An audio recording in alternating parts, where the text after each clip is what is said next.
Amashimeshi twakira umukozi w'Imana. Aze umukozi w'Imana. Haleluya. Umukozi w'Imana arimo kuza imbere. Ni byiza witegura. Amen. Mu kwitegura rero urakenyera zikaguma. Reka rero dukoma amashimeshi kandi twakira umukozi w'Imana. Papa, you are welcome and we love you so much. Amen. Amen, amen. God bless you, my general. Amen, amen. Amashimeshi kandi jamani. Hallelujah.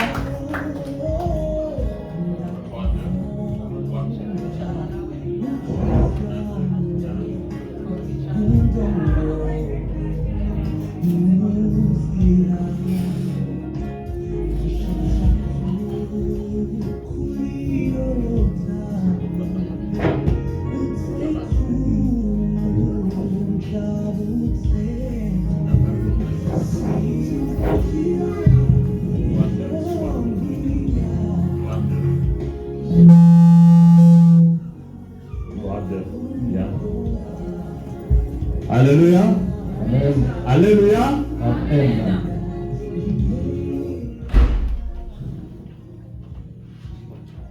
Merci à toi, le général de Dieu Géraldine. Turagushimiye General w'Imana Gerardine. Merci pour tout ce que tu viens de faire pour la gloire de Dieu. Turagushimiye kubyo uhejeje gukora byose kubw'icyubahiro cy'Imana. Merci d'avoir rappelé aux gens l'existence et l'importance de l'Église. Kandi turagushimiye kuba wibukije abantu agaciro kukubaho no gukomera kw'itorero. C'est vraiment le Saint-Esprit qui t'a dirigé. Impwemu w'Imana yagukoresheje. Est-ce qu'on peut acclamer le Seigneur? Twese twamase Imana. Quand on vous demande d'acclamer, il faut réellement acclamer Jésus-Christ. Babasabye gukorera amajwi Yesu no gukora amajwi bikwiye.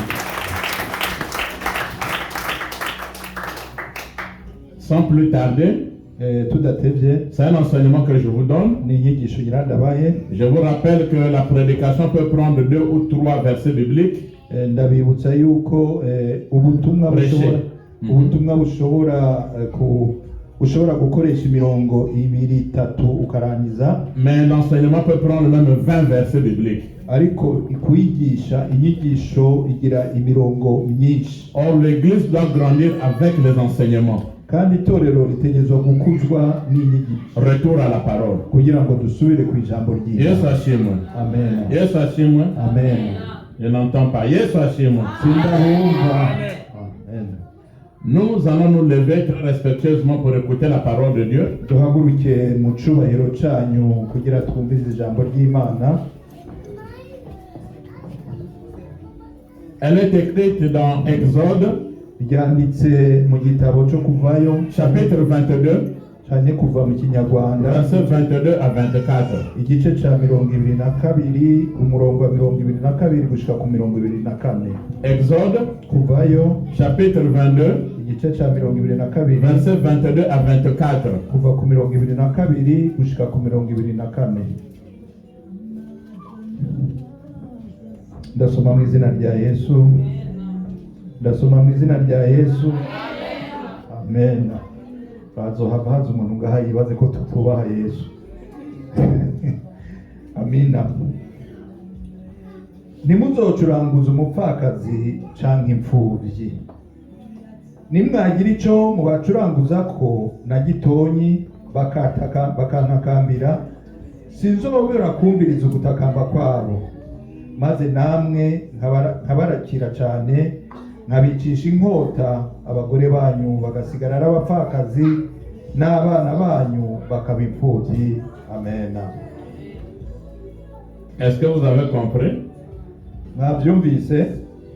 Tu peux reprendre la lecture parce que je vois d'autres qui sont tentés de fouiller encore. Subiremo gusoma kuvayo cyane kuva mu Kinyarwanda igice cya 22 kuva ku murongo wa 22 gushika ku murongo wa 24. Nimuzocuranguze umupfakazi canke imfuvyi. nimwagira icyo mubacuranguza ko na gitonyi bakantakambira sinzobura kumviriza ugutakamba kwabo, maze namwe nkabarakira cyane nkabicisha inkota abagore banyu bagasigara ari abapfakazi n'abana banyu bagasigara ari imfubyi. Amen. Amen. Amen. Veuillez vous asseoir. Mwicare. Certains parmi vous Bamwe muri mwebwe ont dû perdre un papa, barabutse umubyeyi papa, une maman, mama wabo, une femme, umugore, un mari. umugabo. Ce message, c'est Dieu lui-même qui parle. Ubutumwa iri jambo ni Imana ubwayivuze. Celui qui perd un papa ou une maman, Ubuze umubyeyi y'abase abanyina on l'appelle un orphelin. acaba imfubyi. Celle qui perd un mari, Ubuze umugabo on l'appelle la veuve. acaba umupfakazi. Mais vous allez vous demander pourquoi on ne parle que de la veuve, on ne parle pas du veuf. Ni kubera iki muraza kwibaza ati ni kubera iki bavuga umupfakazi ariko bavuze umupfakazi w'umugore ariko batavuze w'umugabo. Le veuf, c'est l'homme qui a perdu sa femme. Rero umupfakazi uwabuze ni umugore yabuze umugabo. Ariko umugabo mbe babyita ngo iki? Umupfakare nawe acaba umugabo. Mais Dieu ici, Ariko ngaha peut-être qu'il n'a pas épargné les veufs. ntabwo yakuyemo canke yije kure abapfakare. Je vais vous expliquer le pourquoi. Ndaza kubasigurira mu nyuma. Il parle de la veuve Avuga et umupfakazi de l'orphelin. akavuga Vous n'imfubyi. savez, perdre un parent, Murabizi kubura umubyeyi, un papa, umupapa ou une maman, canke mama, un mari, umugabo une femme, canke umugore c'est quelque chose de très douloureux. ni ikintu kibabaje cyane. Mais la Bible nous dit quoi? Ariko ijambo ry'Imana ritubwira Le psaume 27, le verset 10. Zaburi 27 umurongo wa 10. Psaume 27, verset 10. Zaburi 27 umurongo wa 10. Je veux que cette église, Ndashaka ko iri que torero vous soyez vraiment branchés avec la vraie parole de Dieu. ko muba mufatanye n'ijambo nyakuri, ijambo ry'Imana. Yeah. Et ça me donnera la joie de continuer à enseigner. Kandi bizompa umunezero wo gukomeza kubiga. Donc je disais le psaume 27, le verset 10. Zaburi 27 umurongo wa 10. La Bible dit Ijambo ry'Imana que ton père et ta mère ko so na nyoko t'abandonnent, bashobora kukureka, mais Dieu ariko va Imana te recueillir. izokugumya. Ton père et ta mère So na nyoko t'abandonnent, baguhebe, mais Dieu ariko il Imana va te recueillir. ikugumye. Abandonner comment? Baguhebe gute? Ce n'est pas pour dire qu'ils ont mis au monde des enfants et puis les ont jetés. Non. Si ukuvuga ngo baravyaye abana hanyuma barabata. Mais abandonner ici dans un autre terme, on peut dire que ton père et ta mère sont morts. Rero muri iri jambo bishaka kuvuga yuko so na nyoko bapfuye, Mais ariko ne reste pas dans les pleurs et dans les soucis. ntugume urira kandi ubabaye.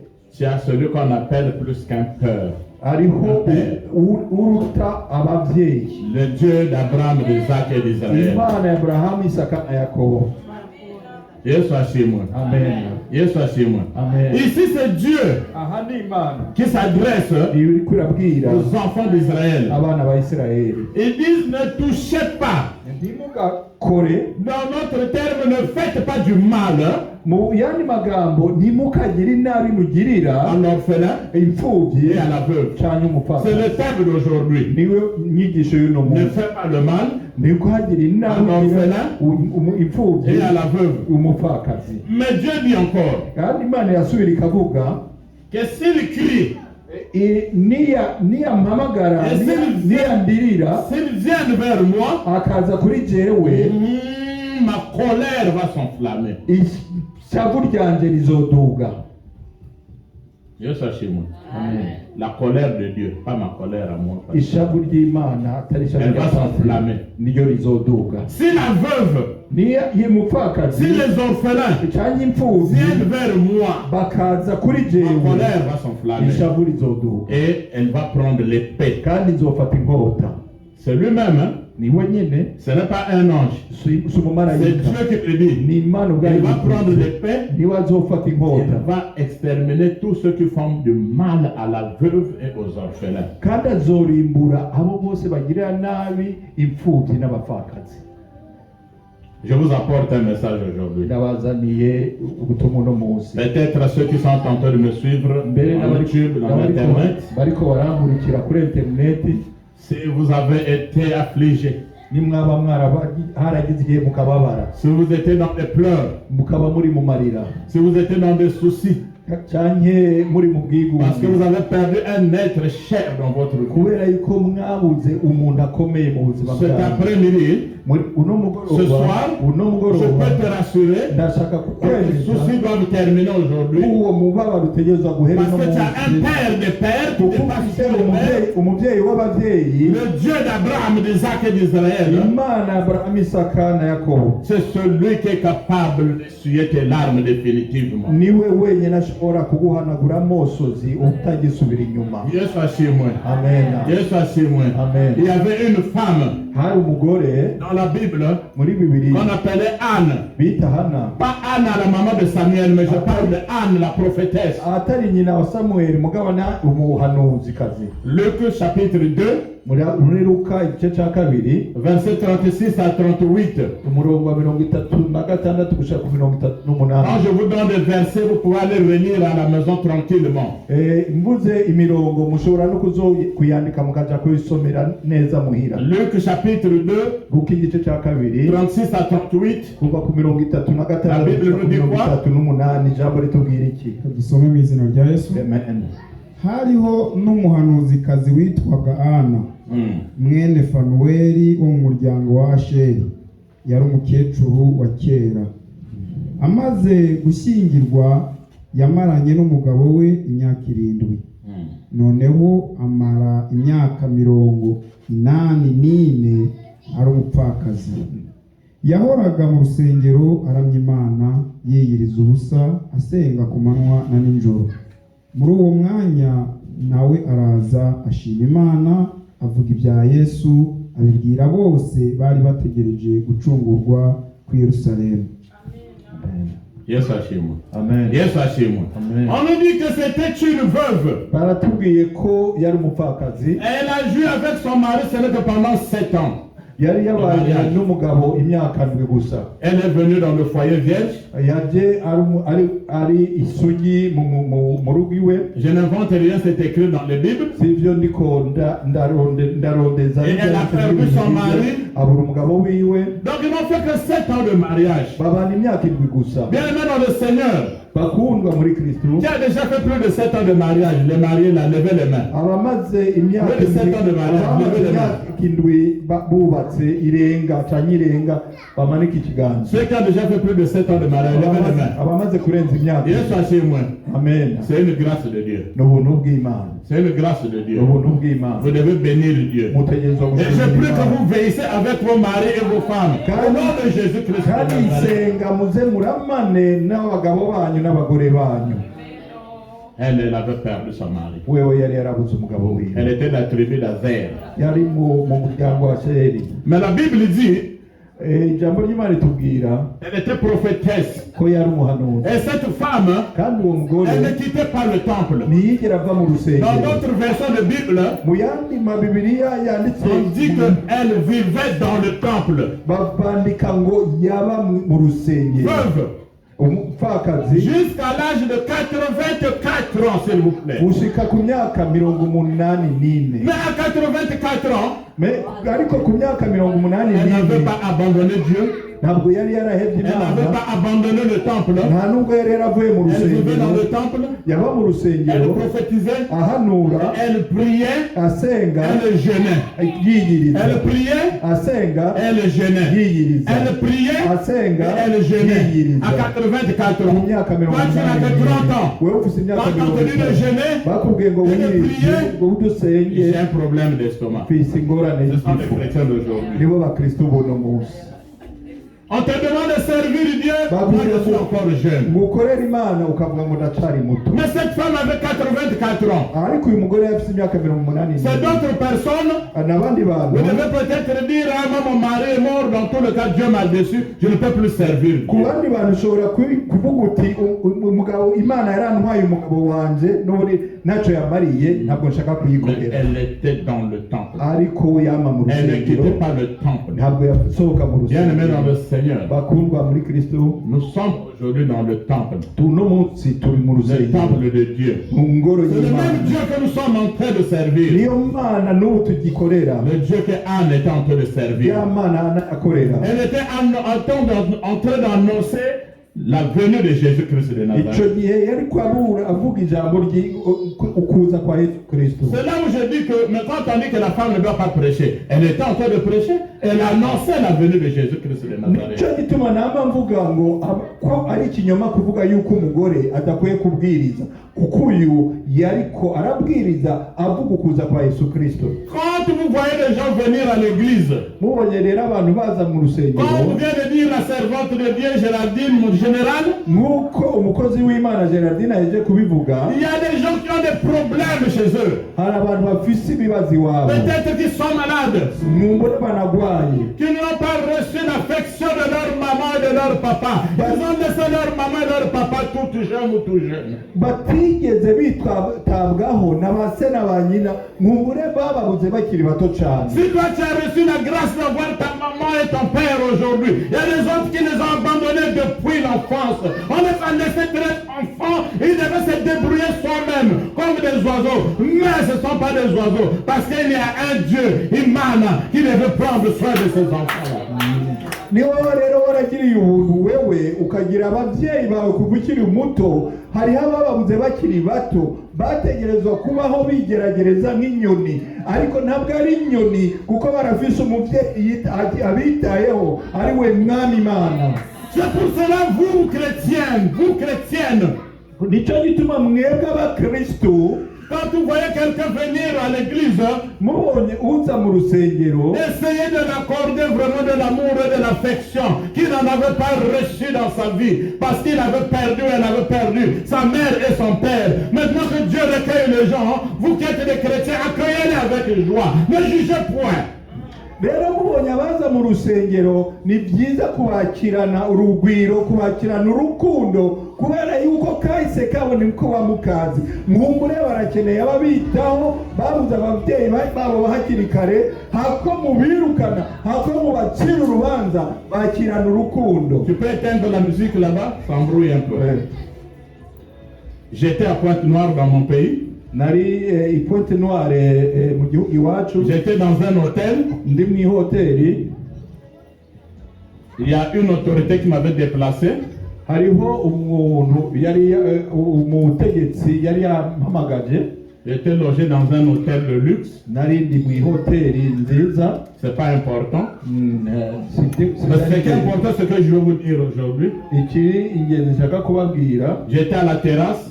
nari ku ibaraza Je prenais des jus nariko ndanywa yusi en entendant l'heure de la prière avec ses autorités. ndindiriye kuza gusengana na ba bategetsi. J'ai vu une jeune fille, mbona umukobwa akiri muto très jolie, mwiza cyane mais mal habillée. ariko yambaye nabi. Je n'ai pas dit qu'elle était sale, elle était propre selon elle, mais la tenue n'était pas confortable. ntabwo yari acafuye yari yoze mu byo yari yambaye nibyo byari bibi. Yesu ashimwe. Amen. Yesu ashimwe. Suivez-moi bien. Umurikire. Elle est venue vers moi. araza kundaba. Bonsoir tonton. arambwira ati mwiriwe tonto. J'ai dit bonsoir. ndamubwira ati mwiriwe. Est-ce que je peux venir m'asseoir à côté de vous? arambaza mbega noza kwicara iruhande yawe. Yesu ashimwe. Je suis pasteur, ça fait presque 30 ans. ndi umukozi w'Imana amaze igihe kinini. Yeah. C'est-à-dire que j'étais pasteur en ce temps-là aussi. Icyo gihe naho nari pasiteri. C'est pour cela que j'étais parti prier pour les autorités. Nicyo gituma nari nagiye gusengera abo bantu. Mais je n'avais pas dit à la fille que j'étais pasteur. Ariko ntabwo nabwiye uwo mupasiteri uwo mwana ko ndi umupasitori. En la voyant comment est-ce qu'elle était habillée, ndamubonye ukugena yari yambaye, je me suis dit directement ça doit être une prostituée. nishiramwo ko yoba ari ndaya. J'ai dit venez vous asseoir. Ndamubwira ntacyo ntuze Viens wicara. asseyez-moi. Ne jugez point. Ntuze wigere uca urubanza. Ne jugez point. Ntuze wigere ucira umuntu Laissez le urubanza. jugement à Dieu le seul. Mureke uguca imanza. Vous ne connaissez pas le problème qui est en train de percer les cœurs de quelqu'un. Ntabwo muzi ingorane ziba ziriko Et vous commencez à juger directement. hanyuma mukamucira urubanza. Je lui ai dit viens t'asseoir. Ndamubwira ngo ino wicare. Tu prends quoi? Ufata iki? Ce que vous prenez. Ibyo Le jus. ufata. Je l'ai acheté le jus. Ndamugurira. J'ai vu que la fille soulevait le verre, mais elle tremblait, elle n'arrivait pas à boire. Mbona wa mukobwa aterura ikirahuri mugabo akajugunya bikamunanira kunywa. J'ai dit mais ma fille, sois à l'aise, qu'est-ce qu'il y a? Ndamubwira ni mukobwa wanje gubwa neza nta ngorane Elle ihari. me dit en réalité, je tremble parce que ça fait 2 jours que je n'ai pas mangé. Arambwira ati ukuri nuko ndiko ndajugumira kuko maze iminsi 2 nariye. Qu'est-ce qui se passe avec toi? Ndamubaza none n'ibiki byabaye nawe. Elle dit, je n'ai pas mangé parce que normalement, je dois vous dire la vérité, je suis une prostituée. Arambwira ati ntabwo nariye ariko kandi reka ndababwiza ukuri ndakubwiza ukuri jewe ndi ndaya. Mais quand je vous ai vu, Ariko igihe nababona je me suis dit que j'ai eu quelqu'un de bien qui peut prendre soin de moi financièrement. ndavuga nti ndonse umuntu mbonye ari mwiza ashobora kugira kumfasha mu buryo bw'amafaranga. Elle a dit, ma fille, Ndamubwira mukobwa wanje tu connais Jésus-Christ? urazi Yesu Kristo. Elle a commencé à pleurer. Atangura kurira. Je dis, Jésus-Christ est capable d'arranger ton problème, pas moi.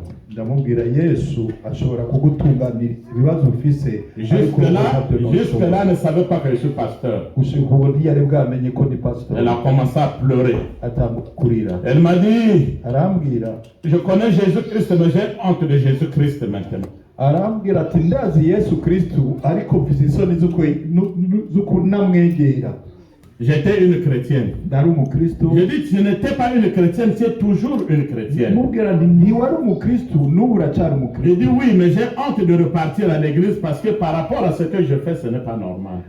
Arambwira ati rero ndafise isoni zo gusubira no mu rusengero kubera ivyo nkora si bisanzwe ku mukristo. Et là, elle me dit, Hanyuma arambwira je suis orpheline de père et de mère. ndi imfuvyi nta data nta mama ngira. Est-ce que vous me suivez? Muriko muranyumva? Je suis orpheline de père et de mère. Ndi imfuvyi nta data nta mama. Vous qui avez encore des pères et des mères, respectez vos pères et vos mères. Mwebwe mugifise ba sona ba nyoko gerageza mwubaha abavyeyi banyu. Parce qu'il y a des gens qui subissent jusqu'à aujourd'hui des chocs dans leur cœur. Kuko hari abakiriko barababara uno munsi. Je lui ai dit, je suis pasteur. Ndamubwira ndi umwungere. Vous êtes qui?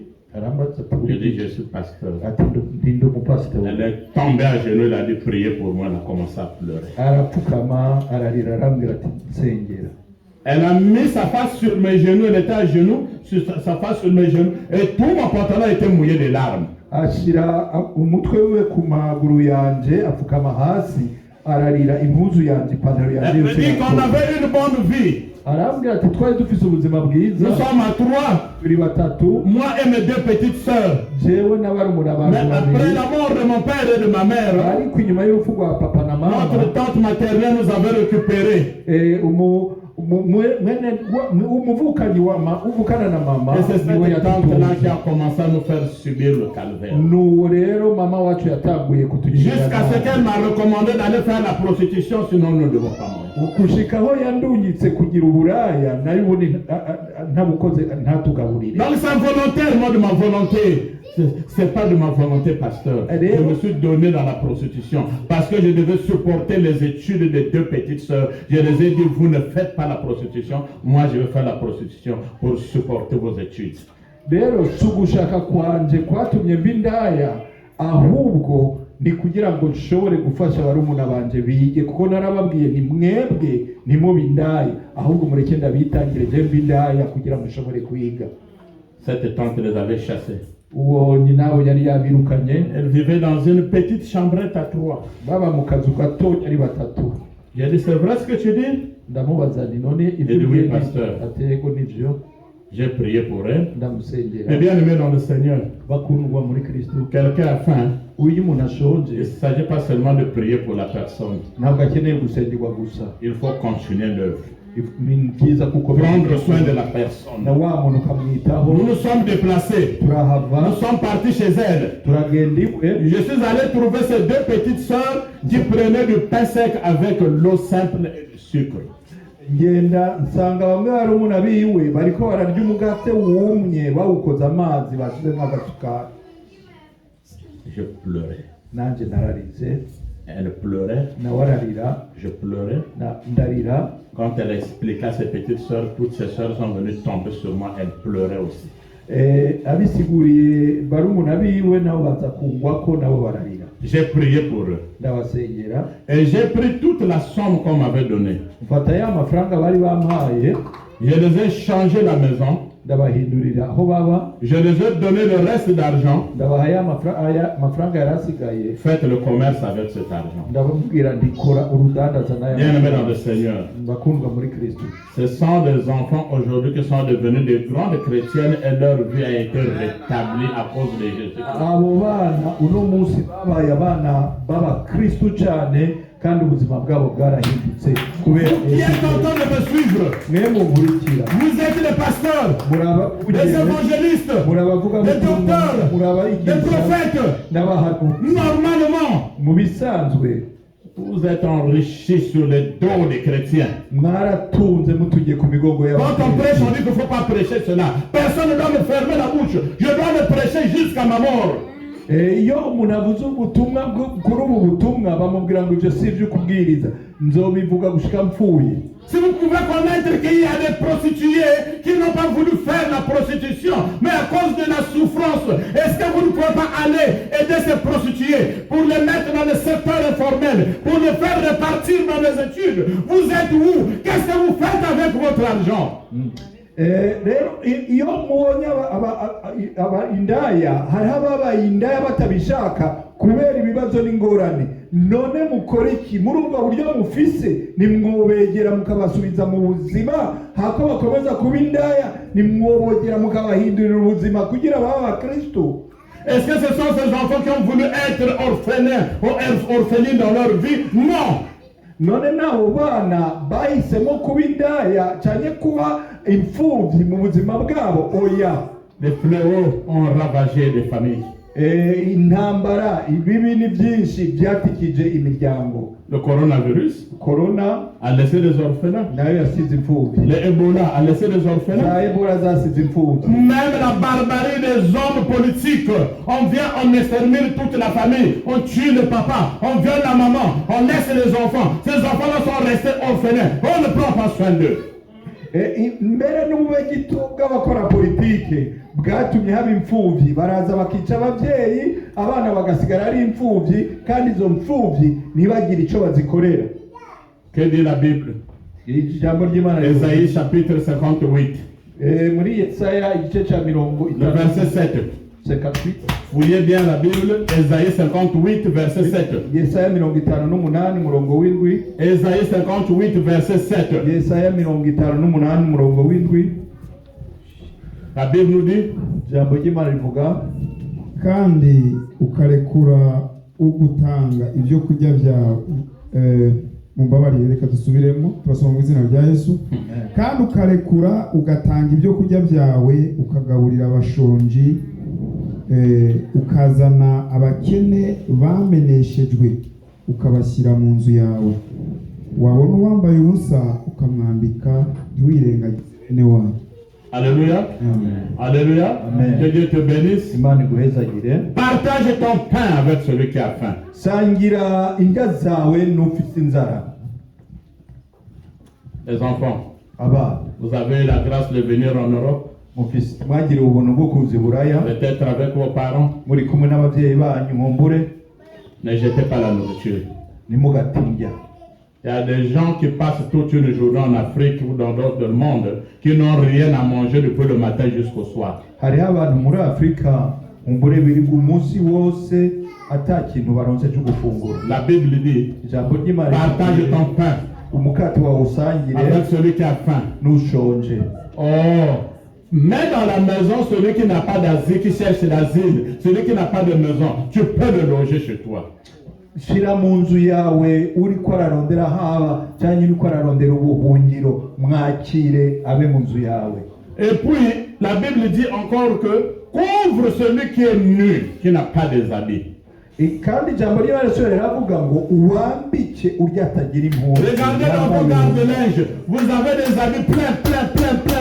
Parfois on les jette. Il y a des enfants et des gens qui se promènent parfois à moitié nus à cause du manque des habits. Murabe mu bubiko bwanyu ihari impuzu nyinshi zuzuye rimwe zimwe murazita ariko mbabwira yuko hari abantu bambaye ubusa kubera kutagira impuhwe. Le but de ce message, igituma mvuze iri jambo, je vous demande de vous rappeler de ceux qui sont dans la souffrance. ndabinginga kwibuka abari mu mibabaro. Oui, nous sommes des étrangers ici en Europe. Yego nibyo turi abanyamahanga muri ibi Dans le travail, mu kazi, mais l'État prend aussi soin des autres.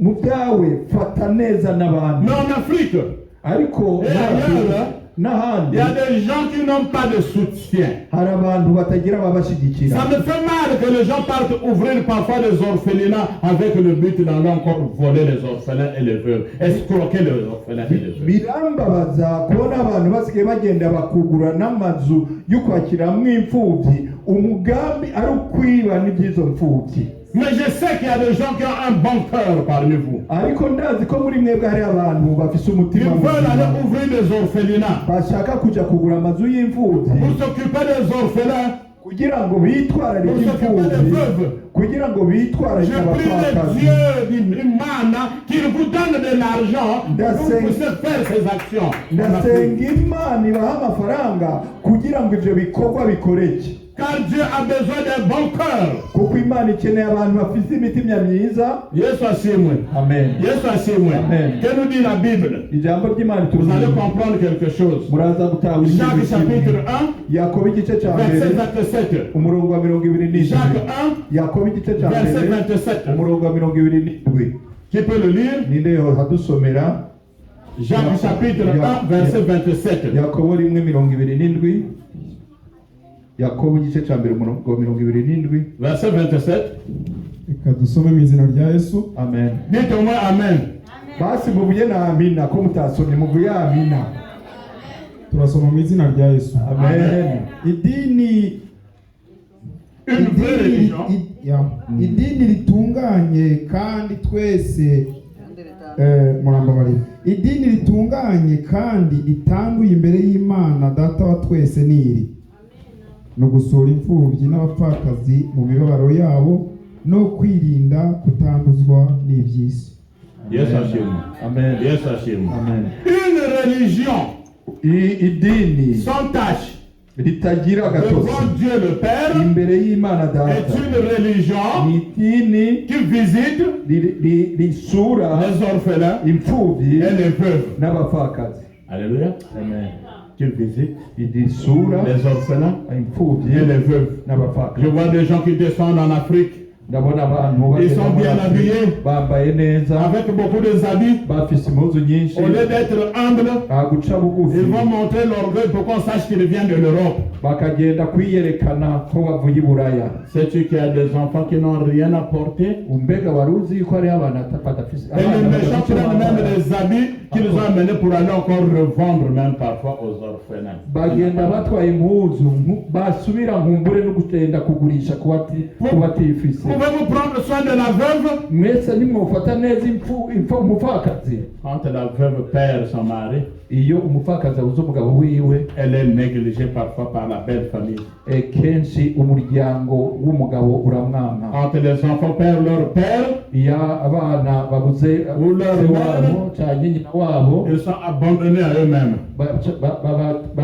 bose baca J'ai vu babata en Afrique où parfois les parents viennent, il faut sortir la famille. Alors votre père n'existe plus. Sortez, videz la maison. La maison a été construite par leur père et la sorcellerie commence à sortir. Vous devez sortir, sinon on va vous éliminer un à un. maze kubona muri Afurika abaza bagasohora abana mu nzu, sohoka iyi nzu, kandi iyo nzu yubatswe na se, mbere n'amarozi akaca atangura, mudasohotse mwese tuzobamara.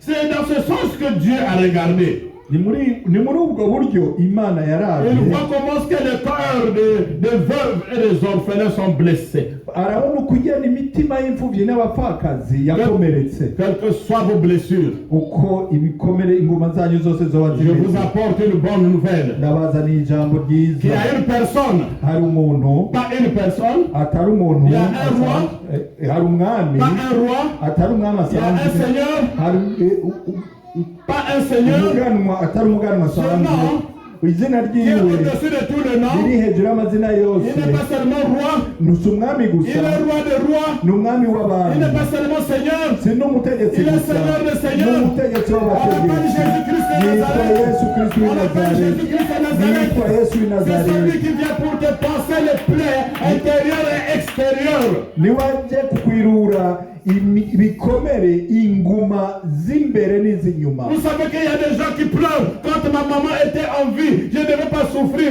Quand mon père était en vie, je ne devais pas souffrir. Quand mon mari était en vie, je ne devais pas souffrir. Mais Jésus-Christ vous dit, ne continuez pas de pleurer. Je suis là pour essuyer vos larmes et pour faire le pansement de vos plaies. Amen.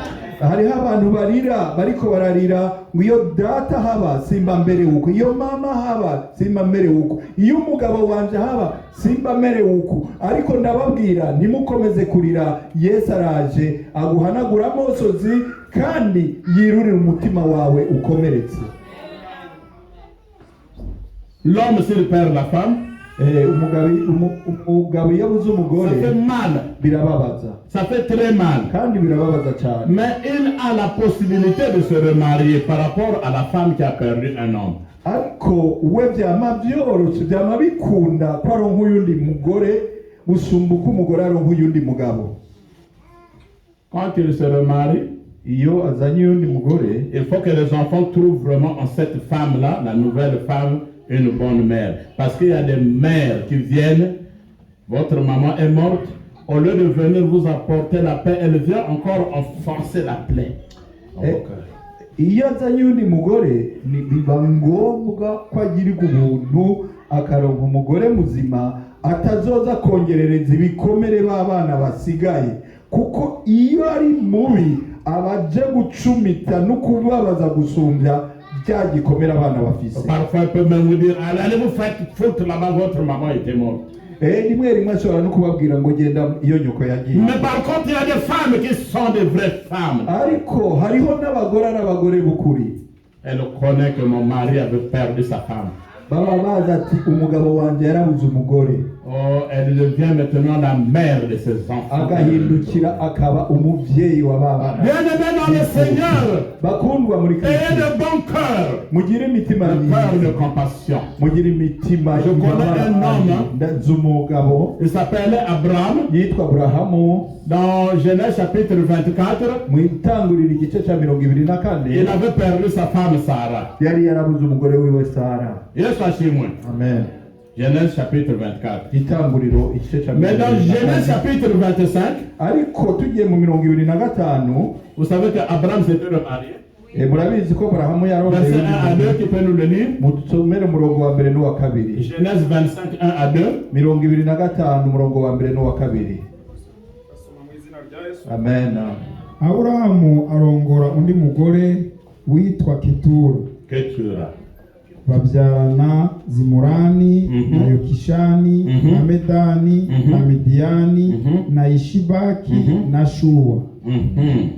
Yes, chez moi. Amen. Abraham s'était remarié avec une femme qu'on appelait Ketura.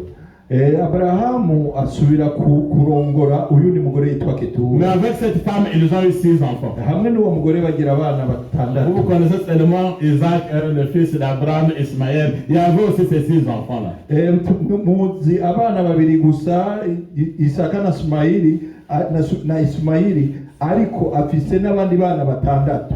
Il avait refait quand même la vie. Yari yasubiye kugira ubundi buzima. Mais c'est pas facile pour une femme. Ariko ntibyoroshe ku mugore. Quand vous voyez une femme qui est seule, Kuko umugore ari wenyine qui avait perdu son mari, yabuze umugabo wiwe, faites les bonnes œuvres que Jésus-Christ vous recommande. mumukorere ibyiza nk'uko Yesu Kristo Quand vous voyez des enfants iyo mubonye abana qui sont orphelins, b'imfubyi c'est un secret que je vous donne. n'ibanga ndabahaye, Appelez au pays. muhamagare mu Est-ce que bihugu. vous pouvez me chercher 3-4 orphelins là-bas? Mbega mwondondera imfubyi zitatu Les vrais orphelins. imfubyi z'ukuri, Prenez votre argent. mufate mu mahera Faites yanyu, des colis. mugire ikintu Envoyez à ces orphelins. mubarunyikira, Vous allez voir la bénédiction du Seigneur. muzobona umugisha w'Imana, Vous allez voir que Dieu va vous bénir. muzobona uko ugenda Imana Parce que le Dieu ibaheza, que nous prions, c'est un Dieu des veuves et des orphelins. kuko Imana dusenga ni Imana y'imfubyi n'abapfakazi. Dans Matthieu, Muri Matayo chapitre 25, igice cya 25 murahasoma muhira, Matthieu 25, Matayo 25 35 à 36, 36 gushika ku 35 gushika ku 36, Matthieu 25, Matayo 35 à 25 36, 35 gushika ku 36, la Bible dit, ijambo ry'Imana c'est Jésus-Christ qui dit aux disciples, Yesu abwira intumwa, j'avais faim, nari nshonje vous m'avez donné à manger. mwarangaburiye, J'avais soif, nari nyotewe vous m'avez donné à boire. mwampaye icyo kunywa, J'étais nu, nari nambaye ubusa vous m'avez vêtu. muranyambika, J'étais en prison, nari mboshwe vous m'avez visité. murangendera muransura, J'étais malade, nari ngwaye vous m'avez apporté de l'aide.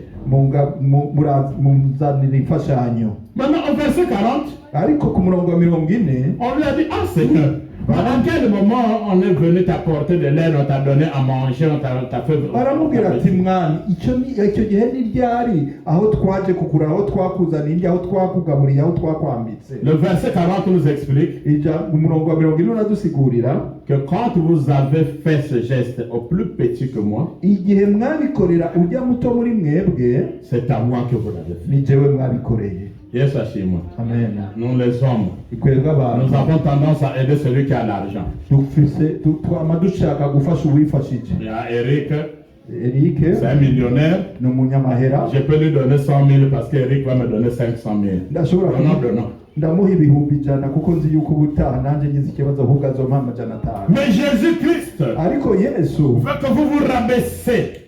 asaba ko duca bugufi Allez chercher ceux qui sont réellement dans des problèmes, tukarondera bajya by'ukuri bari mu ngorane, ceux qui sont dans des difficultés. babandi bababaye by'ukuri, Ne jugez point. ntimugace imanza, Aidez-les. mubafashe, Et Jésus-Christ va vous aider. kandi Yesu nawe azoca abafasha mwebwe. Yesu ashimwe.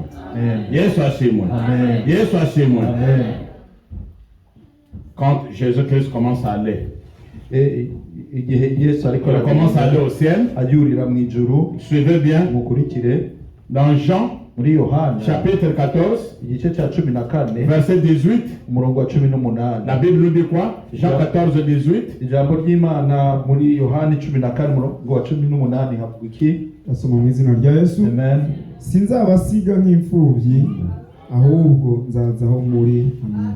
Amen. Amen. Relis encore. Usubire mu Suivez gusoma, bien. subira musome. Sinzabasiga nk'imfubyi, ahubwo nzaza aho muri. Amen. Amen. Je vous ai dit que l'orphelin, c'est celui qui perd C'est un père ou une mère. nababwiye ko imfubyi arabuze se na nyina, Mais la veuve, ariko umupfakazi c'est celle qui perd son mari. n'uwabuze umugabo. Maintenant, Jésus-Christ ici. Ariko Yesu bwahavuze ngo, Yes, Hashimwe. Amen. Suivez-moi bien. unkurikire neza. Jésus-Christ ici, Yesu avuze il dit, je ne vous laisserai pas orphelin. sinzobareka nk'imfubyi. Comment vous comprenez ça? Mubyumva gute? C'est-à-dire que nous avons notre papa. Notre papa. Donc Jésus-Christ n'est pas seulement notre grand frère, Yesu rero si mukuru mais il est wacu, aussi notre père. yongeye akatubera na papa, Parce que kubera il devait dire yari kuvuga je ne vous laisserai pas veuve. Donc l'église épouse de Jésus. ati sinzobareka nk'abapfakazi ni itorero kuko itorero Yesu ashimwe. n'umugeni wa Kristo. Suivez bien. Mais il dit je ne vous laisserai pas orphelin. ariko avuze ati sinzobareka nk'imfubyi. Jean, Yohana le même chapitre 14, aho nyene mu 14 verset 8 à 9. kuva ku umunani gushika ku murongo Suivez bien. ukurikira. Suivez bien. Nous partons vers la fin. turiko turarangiza. Jean 14, 8 à 9.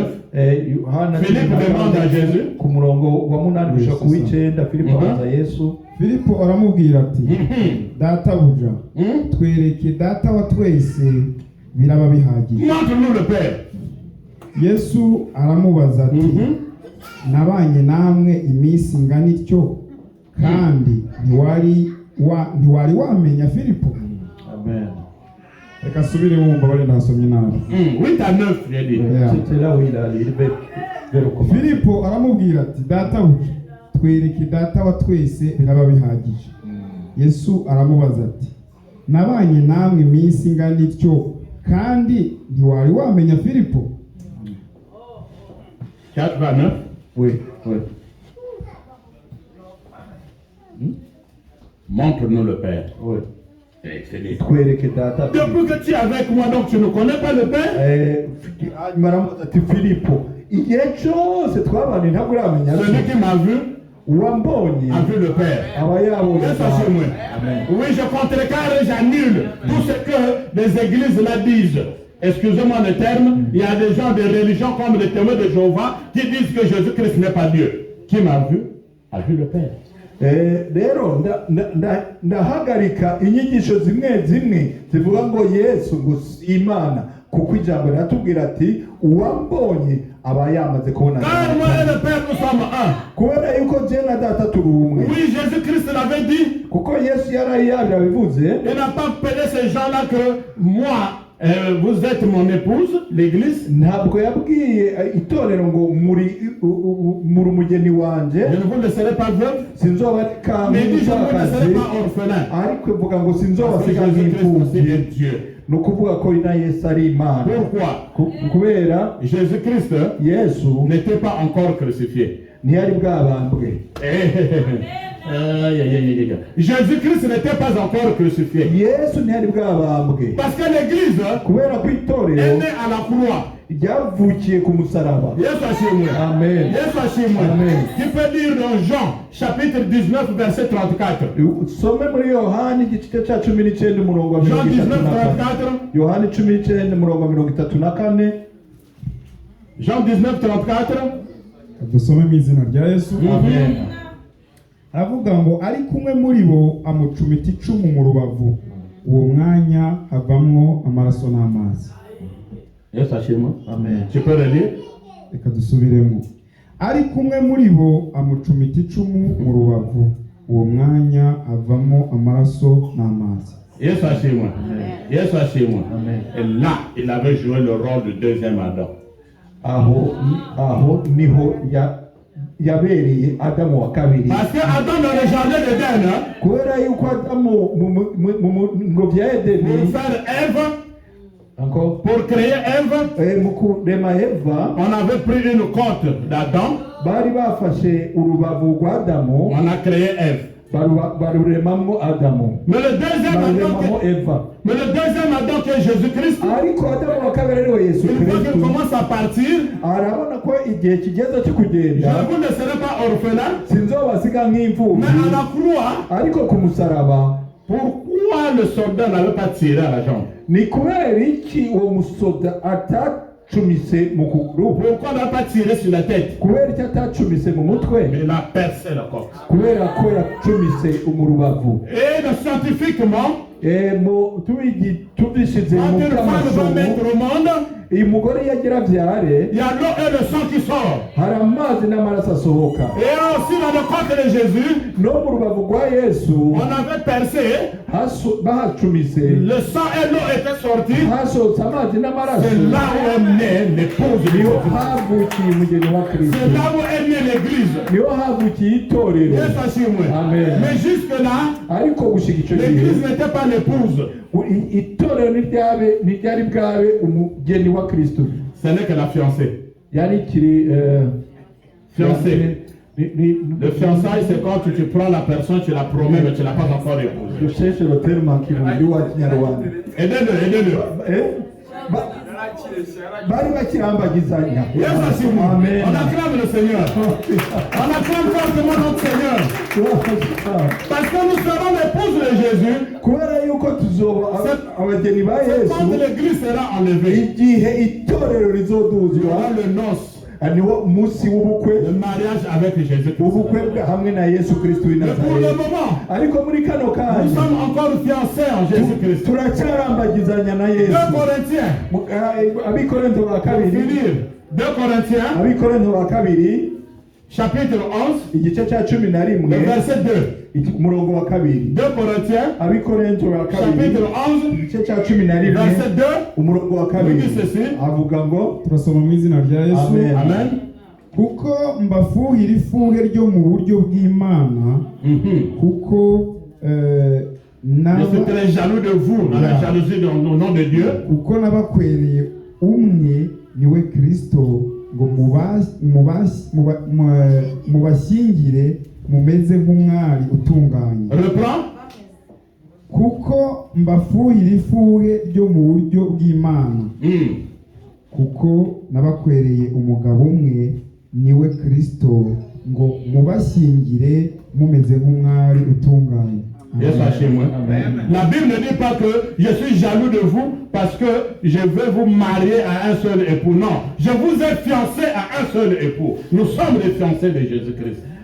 ijambo ry'Imana ririvuga yuko nabashingiye na Yesu, ivuga ko tuzoshingirwa na Yesu, turacyari mu kurambagizanya na Yesu. Et Paul était jaloux de Corinthiens. Paulo nawe kandi yari afitiye ipfuwe abikoreye, Une jalousie qui vient de Dieu. ipfuwe riva ku Mana. Il les a présentés devant l'époux. yabatwaye imbere y'umugabo y'umugeni, Étant les fiancés, nk'uko bakirambagizanya les fiancés vierges. ariko abakirambagizanya bataragira gatozi. Yes, sachez-moi. Amen. Yes, sachez-moi. bakiri isugi. Chantal, tu es encore vierge. Chantal uracari isugi. Yego. Géraldine, tu es encore vierge. Gerardine uracari isugi. Apollinaire, tu es vierge. na Apollinaire uri isugi. Yes, sachez-moi. Amen. Papa Charles, tu es vierge. nawe papa Charles uracari C'est la Bible isugi. qui le dit. ni ijambo ry'Imana ribivuga. La virginité spirituelle. ubusugi mu mwuka. La virginité spirituelle. ubusugi mu mwuka. Quand Jésus-Christ viendra, igihe Yesu azoza on va nous présenter des vierges devant lui. bazodutwara nk'isugi imbere Il yiwe. sera fier de toi et moi. azonezererwa wewe nanje. Pour terminer, mu kurangiza, les enfants au pays, abana yari iwacu, une famille de 7 enfants, umuryango w'abana ndwi ils avaient perdu leur père et leur mère. bari barabuze se na nyina. Yes, chez moi. Amen. Chassés des maisons. barirukanye. Leur père avait laissé 3 maisons. se yari yasize amazu atatu. Non, leur maman n'était pas morte, s'il vous plaît. mama wabo ntiyari yarapfuye. Elle n'était pas morte. ntabwo yari C'est le papa qui était mort. ni se yari On a yarapfuye. sorti la veuve et avec les enfants. Mon Dieu, mon ni Dieu. ukuvuga birukanye umupfakazi na za mfubyi. Peut-être que vous avez perdu des maisons en Afrique à cause de la mort de votre père. mushobora kuba namwe mwarabuze amazu yanyu kubera umubyeyi wanyu papa wanyu apfuye. Les gens ont fait recours à la justice des hommes. abantu biciriye urubanza rw'abantu, amateka y'abantu. Mais je vous dis ce soir que la justice de Dieu est plus valable que la justice. ariko ndababwira ko guca imanza kw'Imana ariko guca imanza kukirenga gusumba guca imanza kw'abantu. Cette veuve uwo mupfakazi et les 7 enfants n'abo bane sont venus me voir. baraje kundaba. Pasteur, bapasiteri, le Dieu imana que nous prions, dusenga c'est un Dieu des veuves et des orphelins. niyo mana y'imfubyi La n'abapfakazi. maman dit qu'après la mort de mon mari, ils nous ont ravi toutes les 3 maisons. Nous sommes dehors avec eux. wa muvyeyi aravuga ati umugabo wanje amaze gupfa badutwaye Voyez la byose méchanceté turi des hanze. gens. Mubone ububi Les bw'abantu, mauvais cœurs des gens. imitima mibi y'abantu. J'ai dit, nous allons prier. Ndamubwira ati dusenge. Moi, je ne suis qu'un instrument. jewe ndi igikoresho. Vous savez, Murabizi, je vous recommande chaque fois de lire la parole de Dieu. ndabingize mwabe musoma ijambo ry'Imana. Suivez-moi très bien. Munkurikire Je neza. vous recommande de lire bien la parole de Dieu. Ndabingize ndabasaba musome neza Parce que ijambo c'est à ry'Imana. base de sa parole Ni kubera ijambo ry'Imana que vous allez lui rappeler ce qu'il avait dit. muzokwibutsa Imana icyo yavuze. Yesu ashimwe. Amen. Si toi tu me promets aujourd'hui que non, je vais te donner $5,000, 5,000 couronnes. Ni wewe uno munsi umbwiye ati nzoguha uzompa ibihumbi 5 by'amakurone, Oh, mais est-ce que tu peux encore nier que tu m'as pas dit ça? wowe ugihakana ko utabimbwiye? Je vais te dire que c'est toi qui me l'avais dit. Ndakubwira ni wewe wabimbwiye. C'est une promesse que tu m'as faite. Ewe nibyo wanyemereye. Yesu ashimwe. Amen. Eux aussi, ils ont rappelé que papa, la Bible nous dit que le Dieu que nous prions, c'est un Dieu des orphelins et des veuves. Nabo baribukije Imana ati Imana niwe watwibwiriye yuko Imana dusenga ari Imana y'imfubyi Je n'abapfakazi. connaissais cette famille avant. Uwo muryango nari Quand ndawuzi. leur père était vivant. Hey, les oncles paternels, les tantes, tout le monde venait manger là-bas, nos enfants. Quand le papa est mort, ils ont changé de face. C'est un homme. Bene wabo bose baguma baza kurya k'uwo mugabo, bavuga abana babita abana babo, babita babo, ariko amaze gupfa imvugo yaciye ihinduka. Un conseil que je vous donne. Impanuro, inama ndabagiriye. Papa, abamama, vous qui êtes en vie, avec vos enfants, n'abana banyu, essayez d'acheter des parcelles à vos enfants. mugurire parcelle cyangwa mugurire amazu Ouvrez leur des comptes. mubugurire amakonte yabo. Les papas, Abapapa, essayez de construire des maisons à vos femmes. mubakire abagore banyu. Je n'ai pas dit que Dieu va vous prendre avant, Simvuze ngo Imana izobatwara imbere yabo, mais c'est une prudence. ariko ni ukwitegekanyiriza. L'homme prudent Uwitegekanyiriza voit le mal de loin. abonera inabi kure. Yesu ashimwe. Amen. Ces enfants ont pleuré. Abo bana La maman a pleuré. J'ai dit, vous allez vous agenouiller.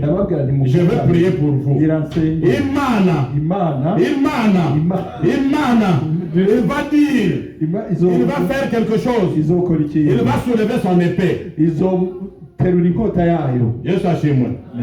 Puisque eux, ils ont utilisé une force satanique, nous allons utiliser la force de Dieu.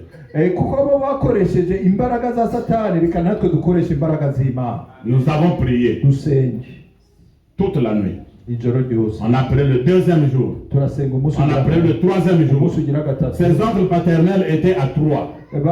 Bamwe basite wabo bari batatu. Or, le papa avait laissé 3 maisons construites. Papa nawe yapfa yari yasize amazu. Donc, chacun d'eux s'est encaparé de la maison. Ni ukuvuga umwe muri bo Vous yagenda savez ce qui s'est passé? murazi byabaye. Nous avons un Dieu. Dufise Imana. Quand il se lève, Iyo ihagurutse, quand il veut frapper, iyo ishaka gukubita, personne ne peut lui dire tais-toi. nta muntu n'umwe ashobora kuyinumya. Le premier, Umwe uwa il mbere marchait, atambuka ariko aragenda. Il y a la brindille de balai. Vous connaissez les balais traditionnels du village là? Une brindille. Umwambi. Oui. La brindille. Le balai qu'on balait là. Il y a des brindilles. Maintenant, il y avait une brindille qui est venue dans le vide. Yesu ashimwe. Amen. Elle est venue rentrer dans l'œil de ce monsieur. Tchou! Kaza gukubita mu jisho rya wa muntu. Ijisho rirameneka. On a tiré la brindille comme ça là. Barakwega kubuzo. La brindille est venue d'où? Baravuga none ako La brindille est venue d'où? Kavuye. Imana, dites Imana. Vuga ati Imana. Dites Imana. Vuga ati Imana. Dites Imana. Vuga ati Il y Imana. a un Dieu qui est là pour vous soutenir dans le moment difficile. Hari Imana yami hari kugira batabare mu bihe bigoye. Celui qui combat le combat invisible pour vous. Wa unda kwa n'intambara iziboneka n'izitaboneka. Le type est mort. Wa muntu yaciye apfa. C'était incroyable. Ndashobora kubyiyumvisha. On se promenait avec la tige de balai. Comment une tige de balai peut venir piquer quelqu'un en deux? Ako gakubuzo bagumye bagatemberana bamaze ati aka kantu umuntu agashobora kuvaho ngo kicumu. Ils ont enterré ce papa-là. Bamaze barazika wa. Je peux même vous passer le numéro de ses enfants. Nous sommes en contact jusqu'aujourd'hui. Nobaha n'inimero zabo bana n'uno munsi turacavugana. Deuxième mois. Le deuxième mois, ukwezi kugira kabiri, l'autre papa se promenait. Uyundi wagira kabiri Il voulait rentrer dans la voiture laissée par le défunt. Yashaka kwinjira mu modoka wa undi yapfa yasize. Une tige de balai venait. Haza uyundi mukubuzo. Toujours dans l'œil gauche. Nawe mu jisho ry'ibubamfu. L'œil était crevé.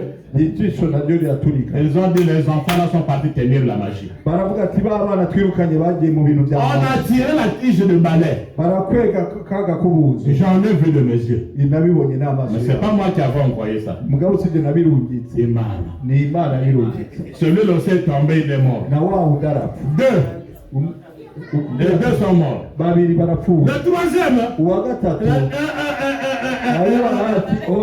ce n'est pas normal. Moi aussi je risque de mourir. Il a pris tous les papiers des 3 maisons. Il a couru chez la veuve et les enfants. Il a dit reprenez vos maisons, je ne veux pas mourir. Mais Dieu vous êtes en train de prier, ça ce n'est pas Dieu.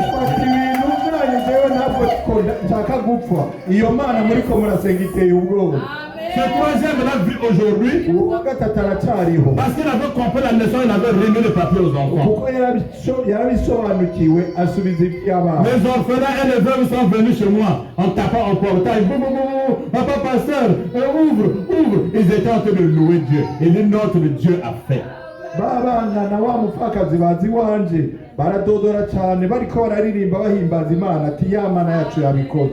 Vous n'êtes pas orphelin. Nous avons un grand frère. Jésus-Christ. Il a dit que je ne vous laisse pas orphelin. Je reviens. Soyons prêts à recevoir celui qui viendra nous croiser dans les airs, afin que nous puissions retrouver la joie, la vraie vie, où il n'y a pas de corruption. On ne va plus vous marginaliser. On ne va plus vous blesser. On aura que la joie est la joie en Jésus-Christ de Nazareth.